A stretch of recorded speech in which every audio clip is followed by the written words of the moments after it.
Hi, welcome to the physics side. This is Neha Dashora. Hello everyone, आज के video में हम Hooke's law and stress strain curve को discuss करने वाले हैं. So let us begin. सबसे पहले हुक्स लॉ जो इलास्टिसिटी में के लिए हुक्स लॉ होता है वो मैं आपको एक्सप्लेन कर देती हूँ. बेसिकली हुक्स लॉ कहता है कि कभी भी जब हम कोई वायर है उस पर कोई फोर्स लगाते हैं, स्ट्रेचिंग फोर्स लगा, तो उससे वायर स्ट्रेच होगा. ठीक है, तो स्ट्रेस जो टर्म है, स्ट्रेस का मतलब होता है force upon area, force per unit area. ठीक है, तो स्ट्रेस जो टर्म है इन जनरल वो force applied per unit area यानी कि अप्लाइड फोर्स, अप्लाइड लोड को रिप्रेजेंट कर रही है. ठीक है, वो स्ट्रेस कहलाता है. और एक टर्म होती है स्ट्रेन. स्ट्रेन होता है जैसे कि वायर है, उसकी लेंथ में चेंज हो रहा है. हम वायर, एक थिन वायर को फोर्स लगा के एक्सटेंड कर रहे हैं तो उसकी लेंथ में इंक्रीज आ रहा है, तो change in length upon original length, ये होता है स्ट्रेन. तो स्ट्रेस एक तरह से अप्लाइड फोर्स और स्ट्रेन उसका इम्पैक्ट आ रहा है, जो चेंज इन डायमेंशन आ रहा है, वो स्ट्रेन कहलाता है. तो हुक्स लॉ कहता है कि जितना ज्यादा हम लोड लगाएंगे, ये लोड है यानी फोर्स है, जितना ज्यादा लोड लगाएंगे, जितना हैवी लोड लगाएंगे, वायर का एक्सटेंशन उतना ही ज्यादा होगा. तो इसका मतलब सीधे सीधे extension means change in length, इसका सीधे सीधे मतलब हुआ हुक्स लॉ कहता है कि stress and strain directly proportional होते हैं. ठीक है, स्ट्रेस जितना ज्यादा है, लोड जितना ज्यादा है, स्ट्रेन उतना ही ज्यादा है, एक्सटेंशन उतना ही ज्यादा है. यही हुक्स लॉ है, stress directly proportional to strain. और अगर हम प्रोपोर्शनलिटी साइन हटा देते हैं तो स्ट्रेस और स्ट्रेन का रेशियो वो एक कांस्टेंट आता है, कांस्टेंट ऑफ प्रोपोर्शनलिटी, वो कहलाता है modulus of elasticity. The ratio of stress and strain, इसको मॉड्यूलस ऑफ इलास्टिसिटी कहा जाता है, स्ट्रेस अपॉन स्ट्रेन. ठीक है, तो डिफरेंट टाइप्स ऑफ स्ट्रेस और डिफरेंट टाइप्स ऑफ स्ट्रेस के करस्पॉन्डिंग मॉडुलस ऑफ इलास्टिसिटी के अलग अलग नेम्स होते हैं. जनरल टर्म है मॉडुलस ऑफ इलास्टिसिटी. सो इसी हुक्स लॉ के अकॉर्डिंग, अब ये हुक्स लॉ कह रहा है कि स्ट्रेस और स्ट्रेन आपस में प्रोपोर्शनल है. तो अगर हम स्ट्रेस और स्ट्रेन के बीच में ग्राफ बनाते हैं तो क्योंकि डायरेक्टली प्रोपोर्शनल है, it should be a straight line, होना ये चाहिए. ठीक है, लेकिन क्योंकि Hooke's law with in elastic limit he applicable है, तो ये वाला जो ग्राफ है स्ट्रेट लाइन वाला, वो इलास्टिक लिमिट में ही एप्लीकेबल होता है. और जैसे ही इलास्टिक लिमिट क्रॉस होगी वायर की, उसके बाद ये ग्राफ स्ट्रेट लाइन नहीं रह के कर्व हो जाएगा. तो उसी ग्राफ को, जो कि किसी भी मटेरियल के स्ट्रेस और स्ट्रेन के रिलेशन को बताता है, उसी को स्ट्रेस स्ट्रेन कर्व कहते हैं. सो इलास्टिक लिमिट में तो स्ट्रेट लाइन रहेगा, लेकिन आगे और भी इसके फेजेस हैं या स्टेप्स हैं, वो मैं आपको यहाँ एक्सप्लेन करने वाली हूँ स्ट्रेस स्ट्रेन कर्व. तो ये स्ट्रेस और स्ट्रेन का ग्राफ एक जनरल स्ट्रेस स्ट्रेन कर्व है.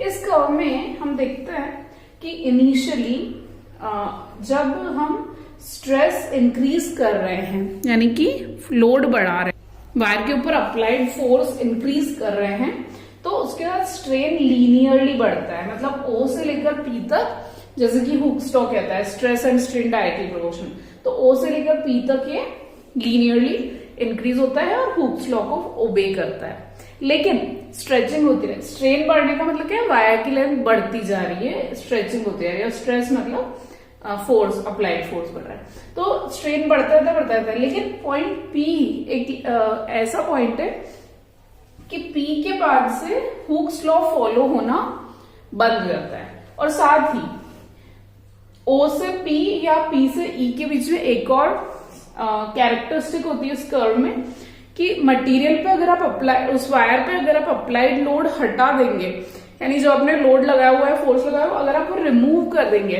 तो वायर फिर से अपनी ओरिजिनल शेप रीगेन कर देगा, जब तक इस रीजन में उसका स्ट्रेस स्ट्रेन कर्व है ओ से लेकर ई के बीच में.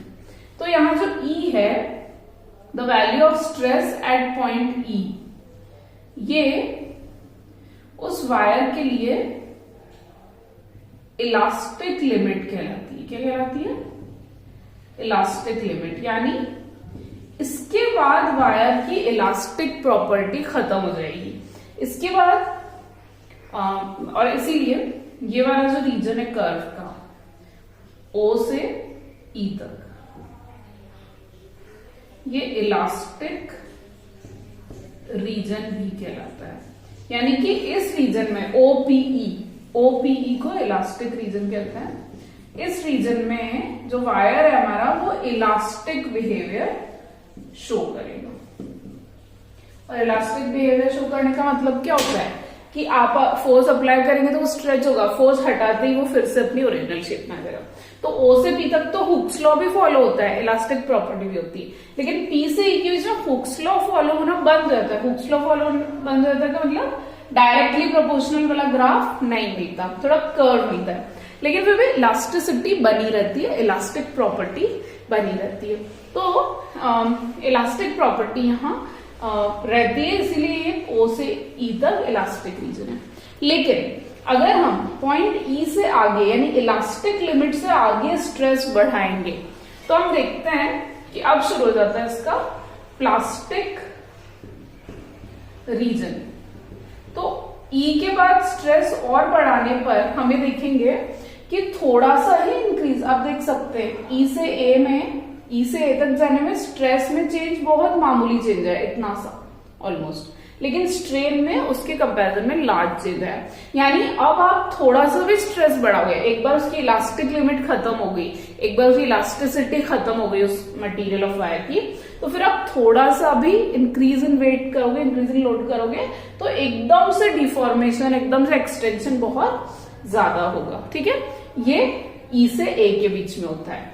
और फिर क्या होता है, फर्दर और स्ट्रेस बढ़ाने पर, थोड़ा सा ही चेंज लाने पर A से B तक का रीजन आ जाता है। इस रीजन में क्या होता है, A से B में भी वही बिहेवियर देखने को मिलता है कि स्मॉल थोड़ा सा इंक्रीज इन स्ट्रेस से लार्ज इंक्रीज इन स्ट्रेन होता है।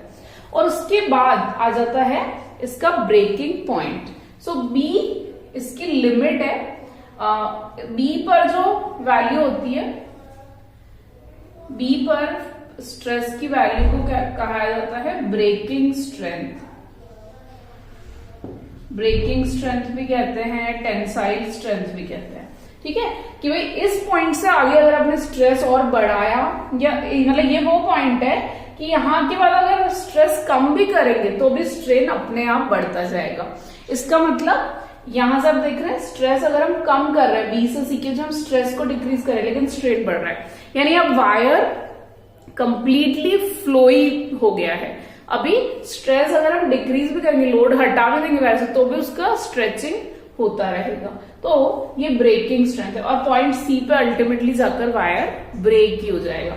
तो B से C का जो रीजन है वो ये बताता है कि इस लिमिट के बाद वायर के जो स्ट्रेन है या वायर की स्ट्रेचिंग है उसके ऊपर अप्लाइड फोर्स का कंट्रोल एक तरह से खत्म हो जाता है, क्योंकि B से C में कर्व उल्टा जा रहा है। हम अगर स्ट्रेस घटा रहे हैं B से C में, लेकिन स्ट्रेन तो बढ़ता ही जा रहा है। यानी आप अप्लाइड फोर्स डिक्रीज कर रहे हैं तो भी वायर अपने आप स्ट्रेच होता जा रहा है। तो इसीलिए ये पॉइंट ब्रेकिंग स्ट्रेंथ या टेंसाइल स्ट्रेंथ क्या होता है।